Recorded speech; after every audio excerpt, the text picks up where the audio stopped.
Welcome to the Esrati Report. I'm Esrati, and you don't want to be me. And yes, all 12 of you who watch this, sorry, we didn't get an episode out yesterday.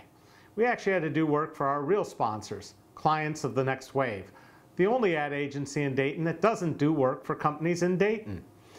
While no one wants to admit that my blog, Esrati.com, is the most read political blog in Dayton, I'll let you in on a little secret. It's well read. And occasionally, one of my good ideas actually gets put in motion. Back on January 22nd, I wrote a post about what to do with the closing of Good Sam, to treat it just like we treat closing public school buildings when we can't fill them.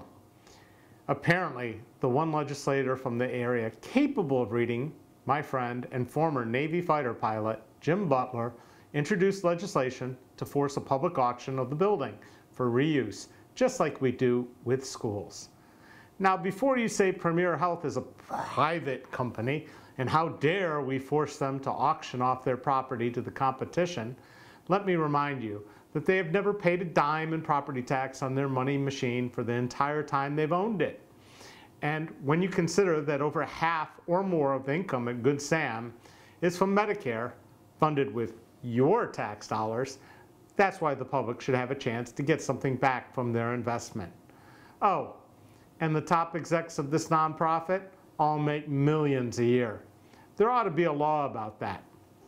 Of course, Butler is facing an uphill battle, especially since he's dragging the dead weight of Fred Strayhorn along for the ride. Fred, we love you, but smiling and being nice isn't what we put you in office for. Do something. As long as we're on the subject of health care, the state of Ohio is still playing games with the newly legal medical marijuana laws. It's legal. You just can't get it yet, legally, and they want to charge you a license fee. That's right. Pay an annual registration of $50 for patients and get this, $25 for caregivers. The good news, veterans and low-income patients may be eligible for reduced fees. Let's see. Why don't we just slap a registration fee on other medications, or maybe tampons?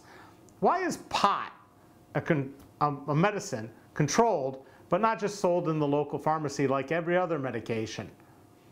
This just in, the state of New York is considering legalizing pot so they can raise money to pay to fix the subways in New York City. Wait, wasn't there a movie, Cheech and Chong Save New York? Maybe I need to have Elon Musk on the show to share a doobie. Well, here's why. Because the way our crooked politicians have rigged it, it's just one more way to raise tax dollars to fund stuff that actually matters, instead of the billions they waste on tax breaks for corporations in the name of economic development. Or stupid stuff, like the announcement that Wright Pat is the winner in the F-35 program, and is bringing 400 jobs. This is the plane that wouldn't fly right, that keeps costing and costing. Look, two things.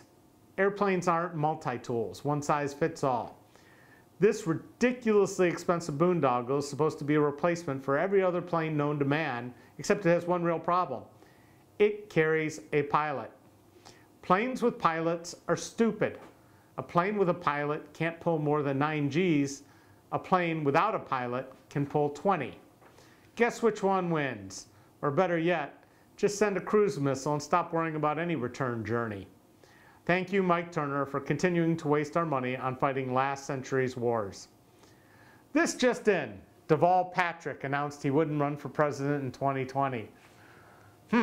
This guy said he would stay coach at Ohio State on Sunday. Coincidence? Is Urban about to be vice presidential candidate to help whoever win Ohio? No, he's as red as Ohio State Scarlet. So all you Dem Buckeye fans, don't get your hopes up. And I'd like to make it clear, I'm not running for president in 2020 either, even if I did change my name. If you like this form of haphazard entertainment via the inner tubes, please like and share on YouTube. If you don't like it, feel free to give it a thumbs down all you want. In fact, please subscribe so you can smash every single video I produce. We'll try to do this every day around the same time to tell you all the news that's news to the Dayton Daily News and the local TV stations. For now, Signing off, and sayonara, this is David Esrati, the most dangerous man in Dayton, reminding you that a little knowledge can get you in a whole heap of trouble.